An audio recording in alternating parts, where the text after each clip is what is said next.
All right, class. As usual, we are going to be talking about the Enneagram. If you guys have not gotten this book yet, please do. I know you won't be able to read this, but The Road Back to You by Ian Cron and Suzanne Stabile. Make sure you guys get this. It's not too expensive, and if you can't get your hands on it, please let me know. I know that the library has copies, and so that is an option as well.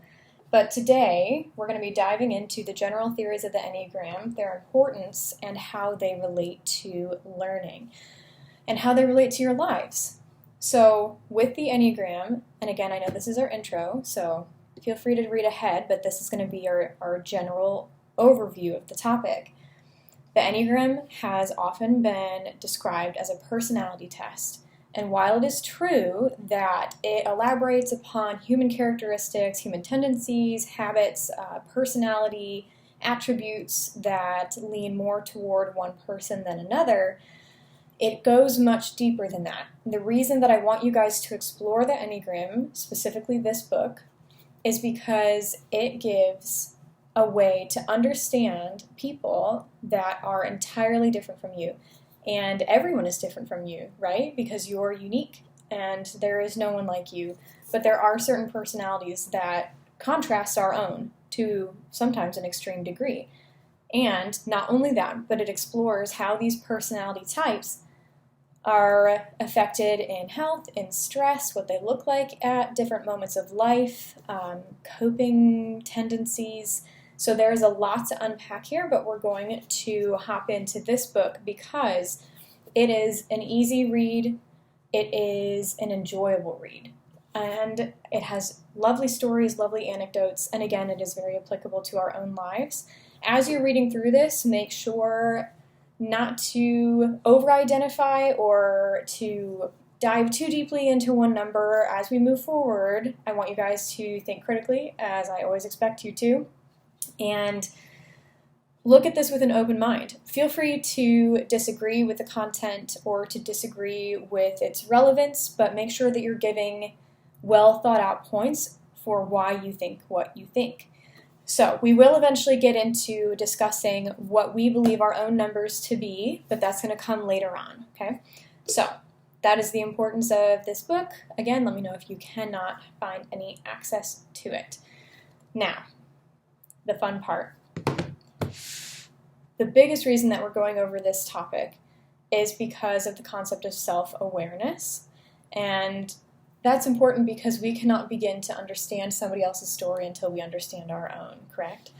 So that is the basis moving forward, talking about the Enneagram. In the intro of this book, actually, before we move on to our next point, you will find a much more intense overview than I have just given you.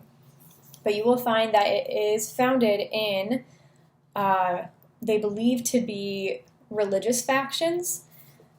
I would encourage you to not be intimidated by this fact or put off by this fact, because though it may have been founded in a religious setting, it is still highly, highly relevant and has slowly over time, from my perception, steered a little bit further away from the religious atmosphere and the religious standards that often occur in Christianity and Catholicism and Islam, all those different types. So keep that in mind when reading this. This specific book does have more Christianity ingrained in it. Again, please don't be intimidated and don't be afraid to contradict and to say that something might not be relevant to the content of the book itself. This is all about your ability to think critically. So the way that we're going to do that as we move forward is we're going to be discussing a lot of different questions, and what I'm going to have you do as we walk through this semester together and as we walk through this book, we're going to take it chapter by chapter, and I will have prepared different questions, different activities around each chapter, which are based on each of the stereotypical types.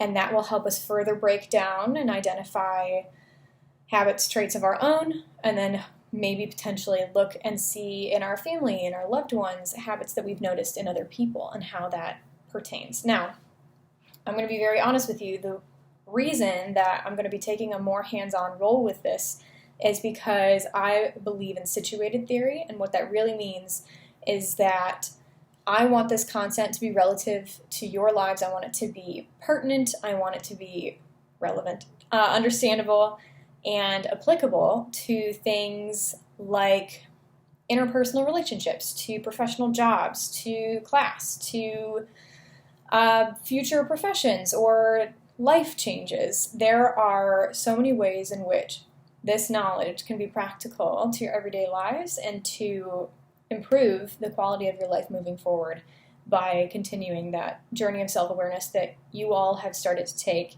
coming into college, whether you knew it or not.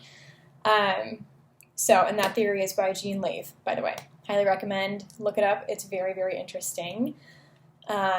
Because we don't want this to be just about theory. Even though personality types are about theory and they are very vague at times, there are very applicable, concrete ways that we can look at them, that we can utilize them, that we can understand them. So that is going to be the basis of our reading for this semester. I am doing this sort of Enneagram exploration lecture in tandem with the importance of its practicality based on Lave's theory. But lectures won't usually be like this. Again, they will be highly activity-based. They will be discussion-based because I want to hear your thoughts. I want you all to be able to participate in the class in a way that feels meaningful to you. So as we move forward, expect it to be more hands-on. Again, this is just pre-class, right? We haven't officially gotten together yet. It's just a little bit of an introduction to give context for why this book, which seems very odd, is what I have chosen for us to use moving forward, in addition to Richard Rohr's Enneagram, also founded in a religious setting. He is a father, and I would, again, encourage that is not necessarily a bad thing. So, that was a lot of information. As you guys know, feel free to contact me at any point in time. If you go to the homepage of this website, you will find my email and office phone number. Please email me if you would like to set up an appointment at any point in time and give me some time to get back to you. Syllabus is subject to change as events come up and as they need to change. So please let me know if you have any questions moving forward, and I look forward to seeing you in class soon.